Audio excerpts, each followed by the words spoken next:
భూకేంద్ర సిద్ధాంతానికంటే సూర్యకేంద్ర సిద్ధాంతం కొంత అనుకూలంగా ఉంది అనే విషయాన్ని తెలియజేశారు. అంటే సూర్యకేంద్ర సిద్ధాంతం 1543 సంవత్సరంలో క్రీస్తు శకం వచ్చింది. అంటే ఆ భూకేంద్ర సిద్ధాంతానికి సూర్యకేంద్ర సిద్ధాంతానికి మధ్య చాలా సంవత్సరాల వ్యత్యాసం ఉంది.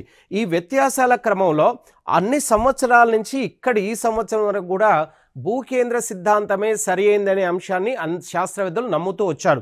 ఎప్పుడైతే సూర్యకేంద్ర సిద్ధాంతంని దీన్ని కోపర్నికస్ అనే శాస్త్రవేత్త ఇతను మొట్టమొదటిసారిగా కోపర్నికస్ 1543లో సూర్యకేంద్ర సిద్ధాంతాన్ని తీసుకొచ్చేంత వరకు కూడా భూకేంద్ర సిద్ధాంతమే సరైందని అందరూ నమ్ముతూ వచ్చారు.